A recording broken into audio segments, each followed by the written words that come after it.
जय मसीह की सबको।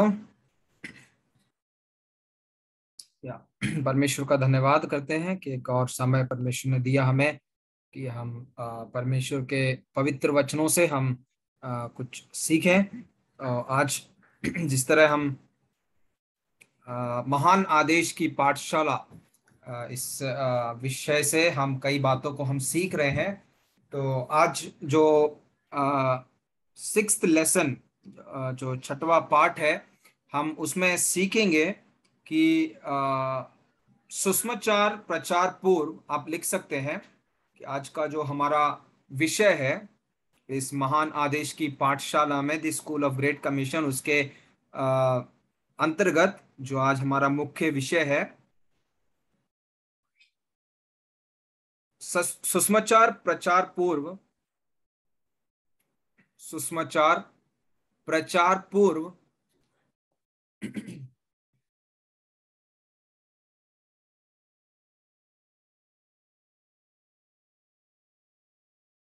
सुसमाचार की तैयारी। सुसमाचार प्रचार पूर्व सुसमाचार की तैयारी।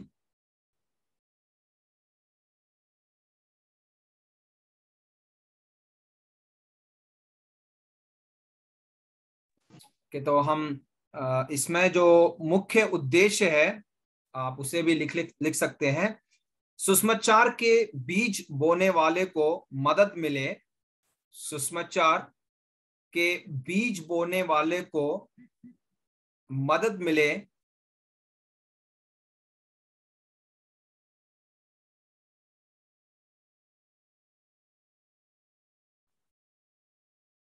सुसमाचार के बीज बोने वाले को मदद मिले कि वे खाली खेतों को कैसे चुने। कि वे खाली खेतों को कैसे चुने।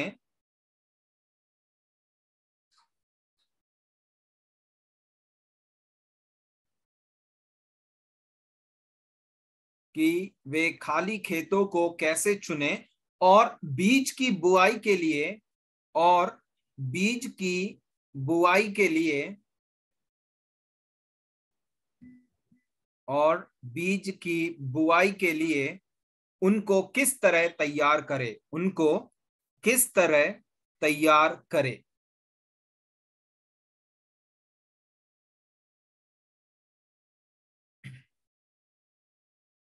आज हमारा लेसन नंबर 6 है, पार्ट 6 से, जो कि सुसमाचार प्रचार पूर्व सुसमाचार की तैयारी, ये हमारा आज मुख्य विषय है।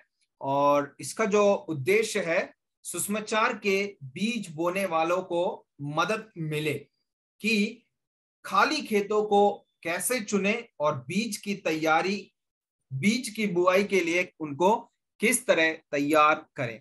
अगर आपको याद है तो हमने जब हम लेसन नंबर 4 जब हम पढ़ रहे थे, पाठ नंबर 4, तो हमने वहां पर 4 खेतों के बारे में हमने एक दृष्टांत जो बाइबल में लिखा गया है उसके आधार पर हमने कुछ बातों को सीखा था। कि जैसे एक खाली खेत है, उसमें बीज बोया गया है और कुछ समय के बाद वो फलदाई फलदाई हो रहा है और अंत में वो जो फसल है वो कटने के लिए पक चुकी है ना। इस प्रकार का एक दृष्टांत हमने पिछले दिनों में देखा था। तो उसी के आधार पर जो सबसे पहला जो खेत है, खाली खेत, है ना, तो उसी के आधारित आज हम देखने वाले हैं कि सुसमाचार प्रचार पूर्व, है ना, जो हम सुसमाचार को हम सुनाने से पहले ना, जो सुसमाचार की तैयारी हमें करनी है, जैसे खेत में बीज बोने से पहले जो खेत की हमें तैयारी करनी है,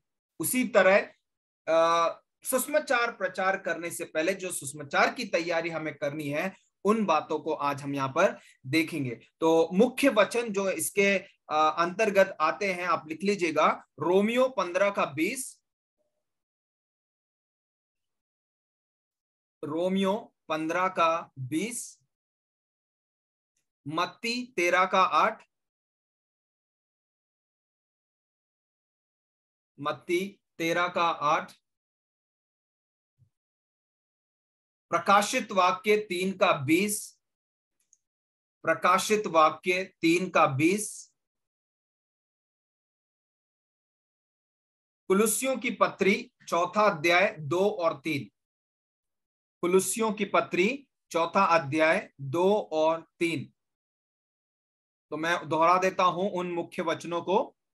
रोमियो 15 का 20, मत्ती 13 का 8, प्रकाशित वाक्य 3 का 20 और कुलुस्सियों की पत्री चौथा अध्याय 2 और 3 ना। तो आगे बढ़ने से पहले मैं आप सबके सामने एक प्रश्न रखना चाहता हूं कि खाली खेतों को तैयार कैसे करें ना। पिछले दिनों में भले ही हम उन बातों को हम सीख चुके हैं कि एक किसान खाली खेत को किस प्रकार से वो तैयार करता है, बीज बोने से पहले वो किस किस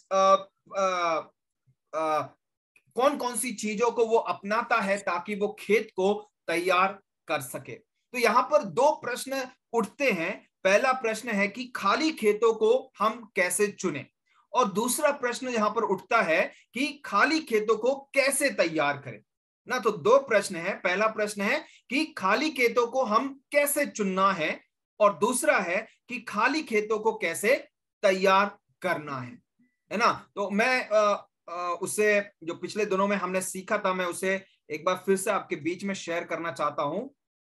तो आप अपने स्क्रीन पर देख सकते हैं कि यहाँ पर जो हमने 4 खेतों के बारे में हमने पढ़ा था, मरकुस 4 उसके 26 से 29 तक पिछले दिनों में।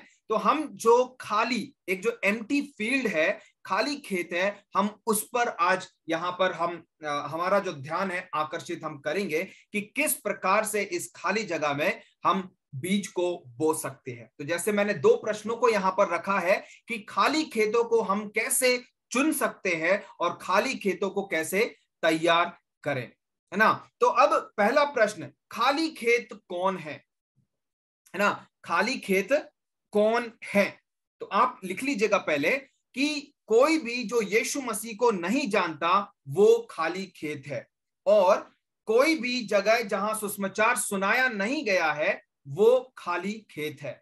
कोई भी जाति या समूह या भाषा समूह जहां सुसमाचार नहीं सुनाया गया है वो खाली खेत है ना। तो खाली खेत क्या है, या खाली खेत कौन है, या हमें सुसमाचार प्रचार कहां करना है, सुसमाचार का बीज हमें कहां डालना है। यहां पर जैसे लिखा गया है, कोई भी जो यीशु मसीह को नहीं जानता हो, कोई भी जगह जहां सुसमाचार नहीं सुनाया गया है, और कोई भी जाति समूह या भाषा समूह जहां सुसमाचार नहीं सुनाया गया है, वो हमारे लिए एक खाली खेत है ना। मैं आई थिंक आपको याद हो तो मैंने पिछले हफ्ते मैंने मोरिया चर्च हमारा जो ग्रुप है उसमें एक वीडियो डाला था, एक एनिमेटेड वीडियो मैंने डाला था, शेयर किया था।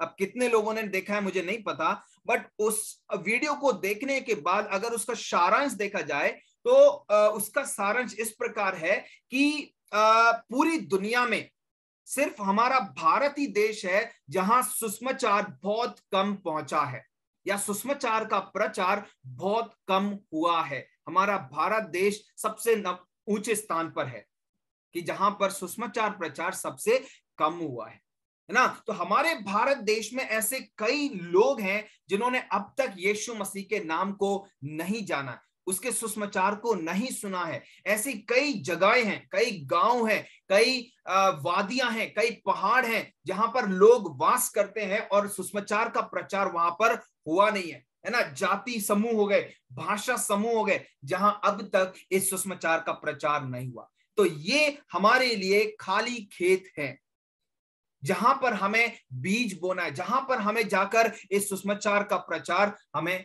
करना है ना। तो आगे हम देखेंगे कि खाली लोग, है ना, कि हमारे आसपास किस प्रकार से हम उन खाली लोगों को हम पा सकते हैं। अगले स्लाइड में आप देख सकते हैं।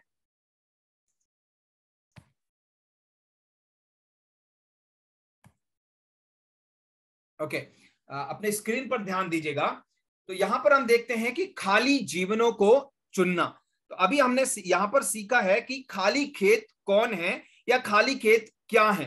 तो हमने यहाँ पर देखा है कि जो भी जिसने भी यीशु मसीह का नाम अब तक नहीं सुना है, सुसमाचार प्रचार जिस गांव में या जिस जगह में नहीं पहुंचा है, या जाति समूह या भाषा समूह लोगों के बीच में जो सुसमाचार प्रचार नहीं हुआ है, वो हमारे लिए खाली खेत है। अब खाली लोग हम किस प्रकार हमारे आसपास हम प्राप्त कर सकते हैं, खाली जीवनों को चुनना। तो यहां पर आप देख सकते हैं कि FRAN, F से होता है फ्रेंड्स जो कि मित्र, R से रिलेटिव्स जो कि रिश्तेदार, A से एसोसिएट्स मतलब जो हमारे साथ काम करने वाले सहयोगी लोग, और N से नेबर्स जो हमारे पड़ोसी लोग हैं। तो इसे आप इस तरह पढ़ सकते हैं फ्रेंड, FRAN, की फ्रेंड्स, रिलेटिव्स, एसोसिएट्स, नेबर्स, है ना। फ्रेंड्स मतलब मित्र, रिलेटिव्स रिश्तेदार, एसोसिएट्स सहयोगी, और नेबर्स पड़ोसी, है ना। तो हमारे लिए खाली जीवनों को जब चुनना है तो क्या है, वो हमेशा याद रखना है कि फ्रेंड, FRAN, मित्रगण, रिश्तेदार लोग, हमारे सहयोगी जो हमारे साथ काम करने वाले लोग हैं, और हमारे आसपास रहने वाले जो पड़ोसी हैं वो लोग, है ना। अब आप यहां पर जब आप राइट साइड में, आप लेफ्ट साइड में आप देखेंगे, वहां पर लिखा गया है ओइकोस प्रिंसिपल, मतलब ओइकोस सिद्धांत। वहां पर आप देखते हैं कि ओइकोस सिद्धांत क्या है। जब हम पिछले दिनों में, जब हम परिवारों के परिवार, जब हम उस किताब से जब हम पढ़ रहे थे कि हम यीशु मसीह के द्वारा दिया गया जो जो जो जो मिशन है, हम उसमें किस प्रकार से हम सहभागी हो सकते हैं, जब हम उस विषय में पढ़ रहे थे, तो वहां पर हमने देखा था ओइकोस शब्द के बारे में, जहां पे कोर्नेलियुस जैसे एक व्यक्ति, जिसमें हम बाइबल में जो हम पढ़ते हैं उदाहरण के तौर पे, कि उस व्यक्ति ने पहली कुरिन्थियों की पत्री 10वां अध्याय में जब हम पढ़ते हैं कोर्नेलियुस के बारे में, तो कोर्नेलियुस एक ऐसा व्यक्ति था, जब उसने पतरस को अपने घर पर बुलावा दिया कि वो परमेश्वर के वचन को सुनाए, परमेश्वर के वचन को उन्हें स्पष्ट रूप से सुनाए, उन्हें सुसमाचार उनके जीवनों में प्रकट करे। तो वहां पर हम देखते हैं कि कोर्नेलियुस ने, सिर्फ उसके परिवार वहां पर नहीं थे, जब आप बाइबल पढ़ेंगे वहां पर साफ साफ लिखा गया है कि उसके मित्रगण, उसके रिश्तेदार, उसके पड़ोसी, सब लोगों को उसने वहां पर इकट्ठा किया, है ना। ओइकोस सिद्धांत उसने वहां पर इस्तेमाल किया, ताकि वो खाली जीवनों को चुन सके और परमेश्वर के सुसमाचार का बीज उनके जीवन में बो सके, है ना। अगले स्लाइड में आप देखिएगा यहां पर कि हु आर योर ओइकोस, कि आपके ओइकोस कौन हैं।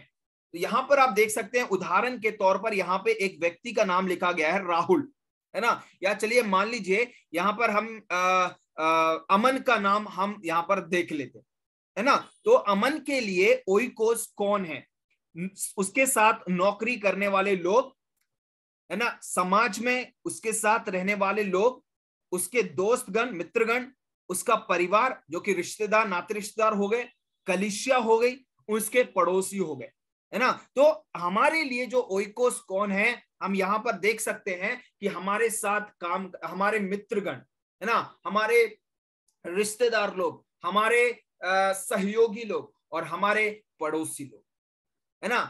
कई लोग हैं जिन्होंने यीशु मसीह के वचन को सुना नहीं होगा, कई लोग हैं जिन्होंने इस यीशु के बारे में सुना नहीं होगा। तो जरूरी है कि हम उन्हें इस ओइको सिद्धांत के द्वारा हम इस सुसमाचार का प्रचार कर सके, हम इस बीज को उन जीवनों में हम बो सके, क्योंकि ये हमारे लिए खाली खेत है ना।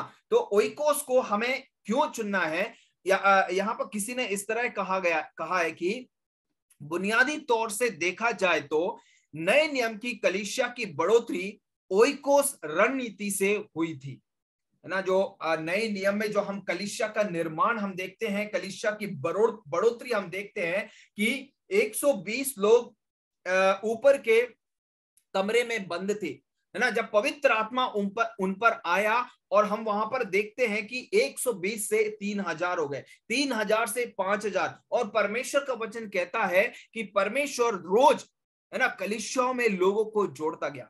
तो बुनियादी तौर पर अगर देखा जाए तो नए नियम की जो कलीसिया की बढ़ोतरी किस प्रकार हुई, इस ओइकोस रणनीति से हुई। ओइकोस सिद्धांत जो उन्होंने इस्तेमाल किया, घर घरों में अपने परिवारों को, अपने रिश्तेदारों को, अपने समाज के लोगों को, अपने दोस्तों को वहां पर इकट्ठा किया, और इस प्रकार हम देखते हैं कि कलीसिया की बढ़ोतरी हुई। और विश्वासियों में से अगर देखा जाए 90 से 90 to 95% जो लोग हैं, इसलिए प्रभु में आए हैं क्योंकि घनिष्ठ संबंध रखने वाला विश्वासी ने उन्हें प्रभु यीशु के बारे में जानकारी दी, है ना। यहाँ पर हमारे बीच में भी ऐसे लोग हैं कि एक जन विश्वास में आया, अब उन्होंने अपने परिवार को बताया, उन्होंने अपने भाई बहन को बताया, उन्होंने अपने हस्बैंड को बताया, वाइफ को बताया, अपने पड़ोसी को बताया, और उस प्रकार से हम देखते हैं कि 90 से 90 to 95% लोग इस ओइकोस सिद्धांत के आधार पर विश्वास में आए हैं।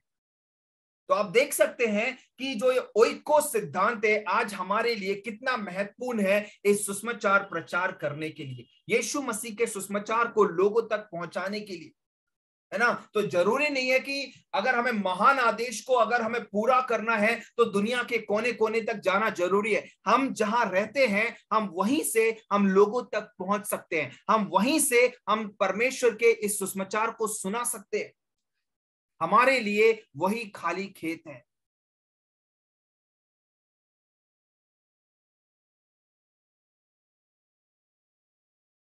आगे हम देखेंगे कि कुछ उदाहरणों को हम यहां पर देखते हैं, आप लिख लीजिएगा। जब हम यूहन्ना रचित सुसमाचार पहला अध्याय उसके ऊपर आप हेडिंग लिख लीजिएगा, ओइकोस में सुसमाचार फैलाए जाने के उदाहरण। ओइकोस में सुसमाचार फैलाए जाने के उदाहरण। ओइकोस में सुसमाचार फैलाए जाने के उदाहरण। तो सबसे पहला हम देखते हैं यूहन्ना रचित सुसमाचार पहला अध्याय उसका 41 और 42। जब वहां पर हम पढ़ते हैं हम देखते हैं कि अंद्रियास के बारे में, कि अंद्रियास के द्वारा पतरस को यीशु मसीह के पास लाया गया, है ना। मैं चाहता हूं कि कोई वहां पे हमारे लिए पढ़ दे।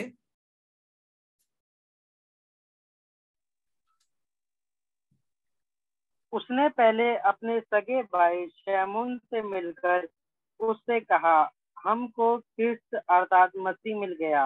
वह उसे यीशु के पास लाया। यीशु ने उस पर दृष्टि करके कहा, तू यूहन्ना का पुत्र शैमून है, तू कैफा अर्थात पतरस कहलाएगा।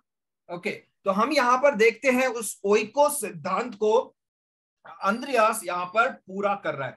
लिखा गया कि उन दोनों में से जो यूहन्ना की बात सुनकर यीशु के पीछे हो लिए थे, एक शमौन पतरस का भाई अंद्रियास था, है ना, जो यीशु मसीह के पीछे हो लिया। तो अंद्रियास ने तुरंत क्या किया कि उसने पहले अपने सगे भाई शमौन से मिलकर उसने कहा, हमको ख्रिस्त अर्थात यीशु मसीह मिल गया है ना। तो वहां पर हम देखते हैं कि किस तरह से अंद्रियास ने यीशु मसीह के बारे में जाकर अपने भाई को बताया और अपने भाई को यीशु मसीह के पास लाता है। ये पहला उदाहरण हम देखते हैं इस ओइकोस सिद्धांत के बारे में। दूसरा हम देखेंगे, आप लिख लीजिएगा यूहन्ना चौथा अध्याय। यूहन्ना चौथा अध्याय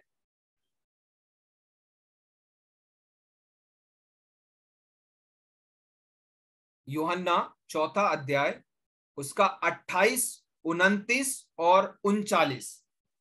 यूहन्ना रचित सुसमाचार चौथा अध्याय 28, 29 और 39, या कोई पढ़ दीजिएगा।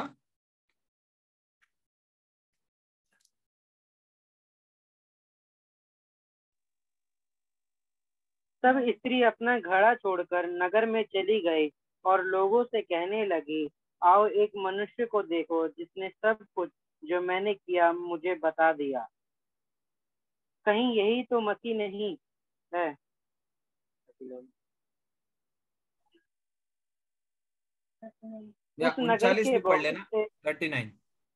उस नगर के बहुत से सामरियों ने उस स्त्री से कहने से यीशु पर विश्वास किया, क्योंकि उसने ये गवाही दी थी, उसने सब कुछ जो मैंने किया है मुझे बता दिया। ओके, तो हम यहाँ पर उस ओइकोस सिद्धांत को फिर पुनः हम यहाँ पर देखते हैं एक उदाहरण के तौर पर, कि एक सामरी स्त्री के बारे में, कि जब यीशु मसीह उसके जीवन में उसे प्राप्त हुआ, जब यीशु मसीह ने उसके जीवन का विवरण किया और किस तरह से उसका मन फिराव हुआ, और हम देखते हैं 28 और 29 वचन में कि वो किस तरह अपने नगर में वापस गई और लोगों को क्या कहा कि एक मनुष्य को देखो जिससे सब कुछ जो मैंने किया है मुझे बता दिया, कहीं यही तो मसीह नहीं, है ना। तो एक प्रकार से सुसमाचार का एक बीज उसने अपने नगर के लोगों के जीवन में डाला। और 39 वचन में हमने पढ़ा है उस नगर के बहुत से सामरियों ने उस स्त्री के कहने से यीशु पर विश्वास किया क्योंकि उसने ये गवाही दी थी, है ना। तो उस स्त्री के लिए उसका जो ओइकोस सिद्धांत कहां पर पूरा हुआ, अपने नगर के लोगों के लिए, अपने गांव के लोगों के लिए, कि जब उसने यीशु इस मसीहा को पाया वो तुरंत भागी, अपने नगर में गई और लोगों को वहां से खींच के लेके आती है ना। तीसरा उदाहरण हम देखते हैं जो मैंने ऑलरेडी कह दिया है कुरनेलियुस के बारे में, प्रेरितों के काम 10 अध्याय उसका 27 और 44 वचन, 44th वर्स। प्रेरितों के काम की किताब 10 अध्याय उसका 27 और 44, या फिर भी हम उसे पढ़ देंगे, भले मैंने उसे आपको बता दिया है मगर फिर भी हम पढ़ेंगे। 10 अध्याय 27 और 44 वचन। और उसके साथ बातचीत करता हुआ भीतर गया और बहुत से लोगों को इकट्ठा देखकर पतरस ये बातें कह ही रहा था कि पवित्र आत्मा वचन के सब सुनने वालों पर उतर आया। तो यहां पर हम देखते हैं 27 वचन में जिस तरह पढ़ा गया है कि और उसके साथ बातचीत करता हुआ भीतर और बहुत से लोगों को इकट्ठा देखकर, है ना। बहुत से लोगों को हम जब 24 वचन जब हम पढ़ते हैं वहां पर लिखा गया है दूसरे दिन वे कैसरिया पहुंचे और कुरनेलियुस अपने कुटुंबियों और प्रिय मित्रों को इकट्ठा कर उनकी बाट जो रहा था, है ना। और 44 वचन में 44th वर्स में जो पढ़ा है कि पतरस ये बातें कह ही रहा था कि पवित्र आत्मा वचन के सब सुनने वालों पर उतर आया। तो उसके जो कुटुंबी लोग थे, रिश्तेदार लोग थे, उसके मित्रगण थे जो वहां पर इकट्ठे हुए, सिर्फ कुरनेलियुस के ऊपर नहीं परंतु जितने सुनने वाले लोग थे, परमेश्वर का आत्मा उन पर उतर आया, है ना। तो ये तीन उदाहरणों को हम देखते हैं। और भी उदाहरण है जो हम पढ़ेंगे नहीं, बस आप लिख लीजिएगा। प्रेरितों के काम 16 अध्याय 14 और 15। प्रेरितों के काम 16 अध्याय उसका 14 और 15, हम वहां पर लुदिया के बारे में पढ़ते हैं कि परमेश्वर ने लुदिया के हृदयों को खोला और उसने वचन को स्वीकार किया और उसके और उसका पूरा परिवार विश्वास परमेश्वर पर करता है। प्रेरितों के काम 16 अध्याय 14 और 15। और अगला हम देखते हैं उदाहरण प्रेरितों के काम 16 अध्याय उसका 34 वचन। वहां पर हम दरोगा उसके परिवार के बारे में हम पढ़ते हैं कि जब पौलुस और सिलास, है ना, जब बंदी गृह में बंद थे और आधी रात में जब आराधना प्रार्थना कर रहे थे, वहां पर हम देखते हैं कि एक दरोगा के बारे में जो पूछता है कि मैं उद्धार पाने के लिए क्या करूं।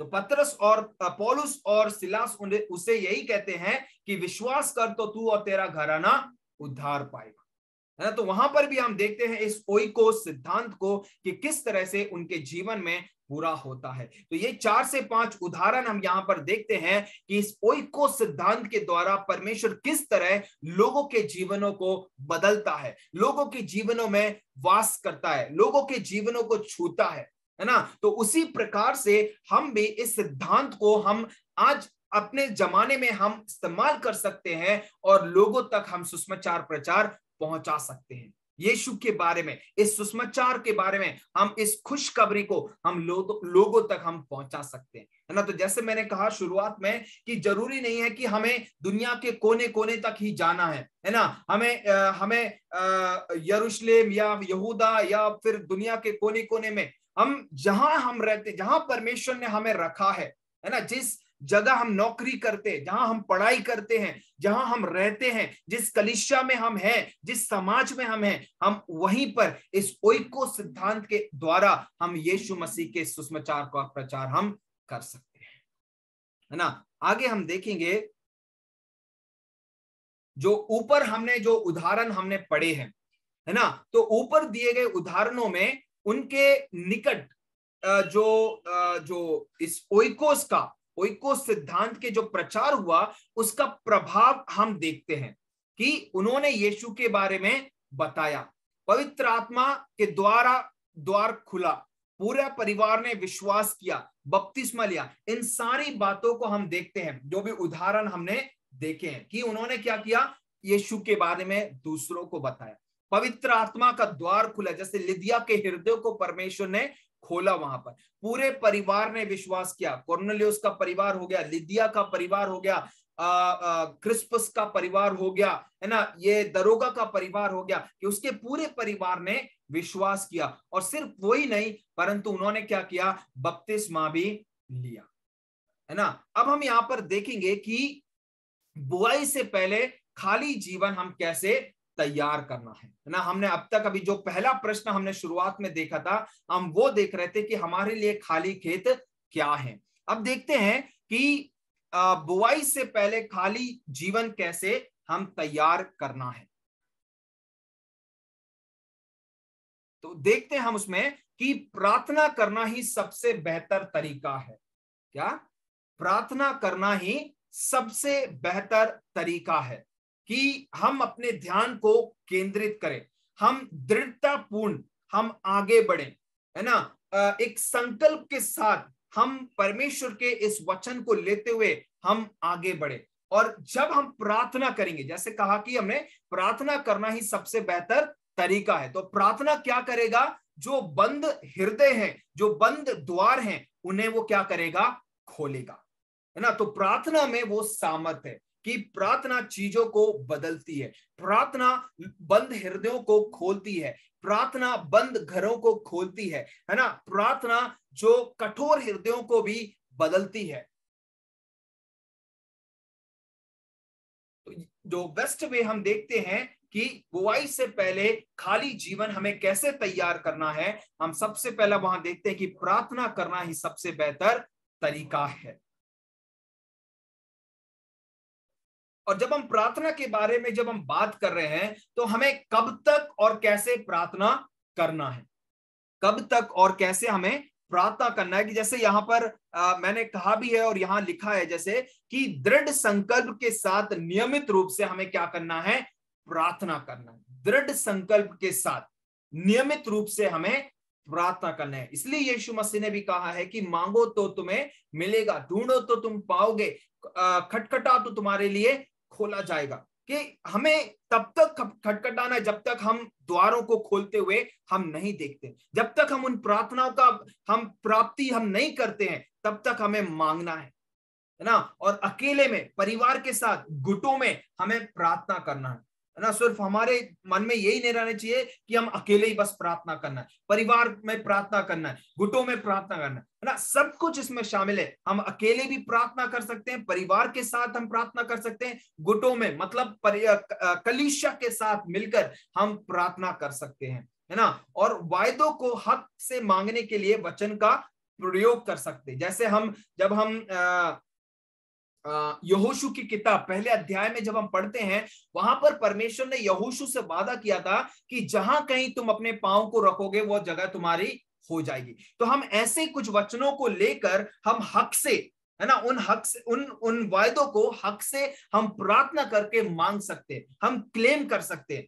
कि परमेश्वर तेरा वचन इस प्रकार कहता है। तो हम प्रार्थनाओं में वचन का भी हम इस्तेमाल कर सकते हैं। और तब तक प्रार्थना करें जब तक उनके हृदय सुसमाचार स्वीकार करने के लिए तैयार ना हो जाए ना। तो वो प्रार्थना का जो हमें प्रार्थना करना है इस प्रकार से, है ना। तो प्रार्थना हृदय को खोलने के लिए, मनों को खोलने के लिए, आंखों को खोलने के लिए, मैं उसे आपके स्क्रीन को शेयर कर देता हूं।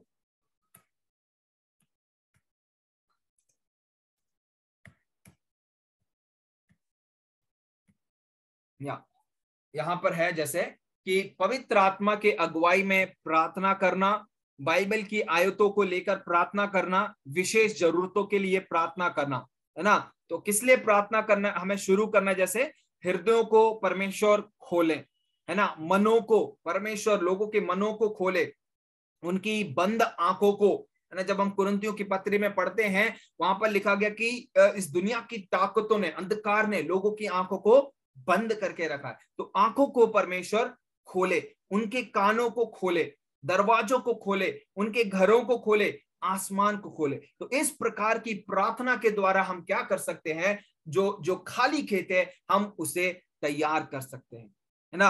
अगर आपको याद होगा कि आई थिंक कुछ समय पहले हमारे दिल्ली शहर में, है ना, एक ही घर में 11 लोगों ने आत्महत्या कर ली थी। आपने उस समाचार को सुना होगा।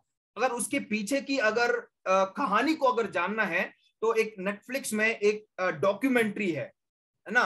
उस डॉक्यूमेंट्री को आप जब देखेंगे तो उसके पीछे जो कहानी थी हम देख सकते हैं कि लोग किस प्रकार के अंधविश्वास में पड़े थे, एक सुपरस्टिशियस बिलीफ में पड़े थे कि एक जो उनका पिताजी जब मर जाता है वो आकर बड़े बेटे को सारी बातें बताता है कि ऐसा करना, ऐसा करना, ऐसा करना, और ना जो कुछ भी वो बताता था वो वैसा हो जाता था।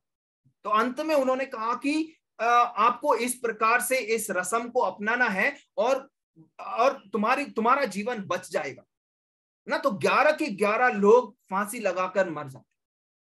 तो क्या है कि उनकी मनों की आंखों को खोलने के लिए, उनकी आंखों को खोलने के लिए हमें प्रार्थना करना कि किस प्रकार से लोग अंधविश्वास में, ऐसे सुपरस्टिशियस बिलीफ में पड़े हुए हैं कि ऐसा करने से ऐसा हो जाएगा, है ना, ऐसे डुबकी मारने से ऐसा हो जाएगा, ऐसे उलट फेर करने से, है ना, ऐसा हो जाएगा, है ना, आप 100 सीढ़ियां 200 सीढ़ियां चढ़ोगे तो ऐसा हो जाएगा। तो हमें प्रार्थना करने की परमेश्वर इन लोगों की आंखों को, इनकी मनों को परमेश्वर खोलने पाए, है ना। तो पवित्र आत्मा की अगुवाई के लिए हम प्रार्थना करें, बाइबल के आयतों को लेकर हम प्रार्थना करें और विशेष जरूरतों के लिए हम प्रार्थना करें, है ना। तो इन बातों को हम ध्यान में रखते हुए हम प्रार्थना करें कि हम खाली जगहों को हम किस प्रकार हम चुन सकते हैं, है ना। तो आगे हम देखते हैं यहाँ पर जैसे लिखा है कि खाली जगह को तैयार करें, खाली स्थानों को चुने, है ना। जैसे गांव हो गए, हमारे आस पड़ोस के गांव हो गए, कॉलोनियां हो गई, कलीसिया, जहां पर कलीसिया नहीं है, ऐसी जगहों को हम चुन सकते हैं इन खाली जगह को तैयार करने के लिए, है ना। और जब हम गिनती की, जब हम किताब को हम पढ़ते 13 अध्याय 17 से 20, वहां पर हम देखते हैं कि उस जगह के बारे में जानकारी हासिल करें, है ना, आत्मिक नक्शा बनाए, है ना। कि जब वो उस नगर में प्रवेश करने से पहले उन्होंने क्या किया कि उस जगह का नक्शा उन्होंने हासिल किया, जानकारी प्राप्त की। हम भी ऐसा कर सकते हैं। मान लो कि अगर हमें एक नई जगह में परमेश्वर भेजता है, चाहे उत्तर प्रदेश में हो, है ना, हिमाचल प्रदेश में हो, चाहे वो दक्षिण भारत की जगहों में हो, कहीं भी ऐसी जगह में जब परमेश्वर भेजता है कि हमें कुछ नहीं पता वहां का, है ना, तो हमें जानना जरूरी है कि जब हम खाली जगह को हम तैयार करेंगे तो ऐसा एक नक्शा तैयार करना, आत्मिक नक्शा बनाना हमें आवश्यक है, और खुले आशीष प्रार्थना उन लोगों के लिए हमें करना है। आगे हम देखते हैं कि प्रार्थना एवं पैदल प्रार्थना करना। जैसे यहोशू के बारे में मैंने बताया कि परमेश्वर ने वादा किया कि जहां कहीं भी तुम अपने पांव को कदम रखोगे वो जगह तुम्हारी हो जाएगी, है ना। तो एक प्रेयर वॉक करना, है ना, पैदल प्रार्थना, पैदल जहां भी आप जा सकते हैं, गली गलियों में, है ना, लुक्कड़ों में हम जा सकते हैं और प्रार्थना कर सकते हैं वहां पर। और पूरी कलीसिया को संगठित करें कि वे खाली खेतों के लिए प्रार्थना करें, मजदूर भेजे जाने के लिए, है ना। जब हम मत्ती 9:38 जब पढ़ेंगे वहां पर यही लिखा गया है कि प्रार्थना करो क्योंकि खेत पक चुके हैं, है ना। तो प्रार्थना करो कि परमेश्वर जो मजदूरों को परमेश्वर भेजे, है ना। तो हमेशा मैं उस वचन को इस प्रकार बोलता हूं कि मजदूर तो बहुत है ना, परंतु जो विश्वास योग्य मजदूरों की जो कमी है, उन विश्वास योग्य मजदूरों के लिए हमें प्रार्थना करना है ना। मजदूर बहुत हैं, पास्टर्स लोग बहुत है नाम के लिए, है ना, बहुत इवेंजलिस्ट लोग हैं नाम के लिए, बहुत लोग हैं, बट हमें विश्वास योग्य परमेश्वर के दास लोग के लिए, मजदूरों के लिए प्रार्थना करना है, जो सचमुच इस प्रकार के, है ना, जो खेत जो पक चुके हैं उसकी कटनी के लिए वो जा सके। और आखिर में हम देखते हैं कि जब तक प्रार्थना करें जब तक द्वार ना खुले, है ना। कुलुस्सियों 4 अध्याय 3 वचन में हम पढ़ते हैं, है ना। तो इस प्रकार से हम यहाँ देखते हैं जो 2 प्रश्न हमने देखा था, खासतौर से जो उद्देश्य हमने यहाँ रखा था कि सुसमाचार के बीज बोने वाले को मदद मिले कि खाली खेतों को कैसे चुने, और बीज की बुआई के लिए उन्हें किस तरह तैयार करें। तो जो 2 प्रश्न यहाँ पर हमने रखे थे कि खाली खेतें कैसे चुने और खाली खेतों को कैसे तैयार करें, तो हमने देखा कि हमारे लिए जो खाली खेत कौन है ना, जिन्होंने अब तक यीशु के बारे में नहीं सुना, जिन जगहों में अब तक सुसमाचार का प्रचार नहीं हुआ, जिन जाति समूह में, भाषा समूह में अब तक परमेश्वर का वचन नहीं फैला है ना, वो हमारे लिए खाली खेत है। और हमने उस ओइकोस सिद्धांत के बारे में देखा, जो हमारे लिए फ्रेंड, FRAN, हमारे मित्रगण, हमारे नाते रिश्तेदार लोग, हमारे सहयोगी लोग और हमारे पड़ोसी लोग, वो हमारे लिए ओइकोस के तौर पर हमारे लिए काम करेंगे कि हम मसीह का सुसमाचार हम फैला सकें। तो आज के इस क्लास के आधार पर अगर कुछ प्रश्न हैं तो आप पूछ सकते हैं।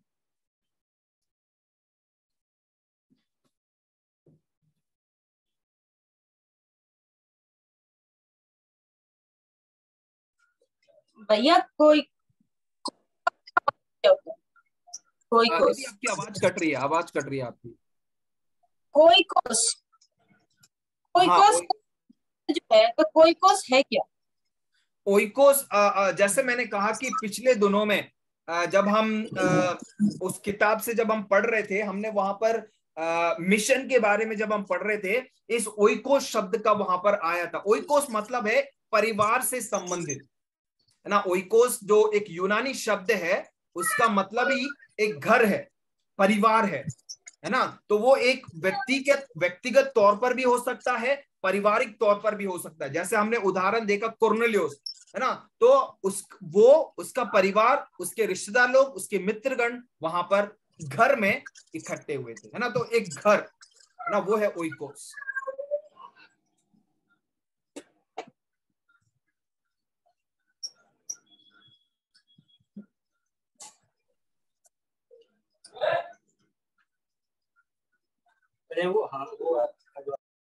चलिए, अगर और कोई कुछ प्रश्न नहीं है तो हम प्रार्थना करेंगे, क्योंकि मुझे 1-2 बातें आपको कहनी है।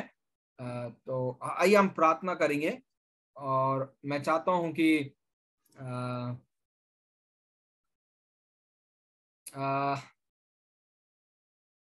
दिलीप भैया की वाइफ, सॉरी मुझे आपका नाम नहीं पता, आप प्रार्थना में हमें अगुवाई कर सकते हैं।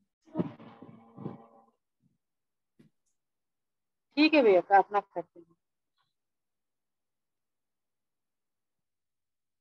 हमारे महान जीवी सामर्थी परमेश्वर प्रभु यीशु मसीह, हम आपको धन्यवाद देते हैं पिता, इस सुंदर समय के लिए। मेरे परमेश्वर प्रभु यीशु मसीह, हम आपको धन्यवाद देते हैं परमेश्वर प्रभु जी। प्रभु यीशु मसीह, हमारा इकट्ठा होना परमेश्वर प्रभु जी आपके मन को भाने पाए मेरे परमेश्वर। और प्रभु यीशु मसीह, हम आपसे प्रार्थना करते हैं मेरे परमेश्वर प्रभु जी, जो भाई के द्वारा प्रभु जी हम लोगों को बहुत कुछ सीखने को मिल रहा है मेरे परमेश्वर प्रभु जी, हम आपको धन्यवाद देते हैं पिता। प्रभु, हम आपसे प्रार्थना करते हैं मेरे परमेश्वर, सीखने सिखाने की आत्मा से प्रभु सबको तृप्त करे मेरे परमेश्वर प्रभु जी, हम आपको धन्यवाद देते हैं पिता। हम प्रार्थना करते हैं मेरे परमेश्वर प्रभु जी, जब ये सिखाते हैं मेरे परमेश्वर प्रभु यीशु मसीह, आप सबके बुद्धि विवेक को प्रभु आप खोल दीजिए मेरे परमेश्वर, ताकि जो कुछ भी प्रभु जी वो हम सीखते हैं मेरे परमेश्वर प्रभु जी, वो हमारे दिमाग में रहने पाए मेरे पिता। प्रभु, हम आपको धन्यवाद देते हैं। धन्यवाद के साथ सारा आदर महिमा प्रभु हम आपको देते हुए इस विनती को यीशु मसीह के पवित्र और सामर्थी नाम से मांग लेते हैं। आमीन। आमीन, आमीन।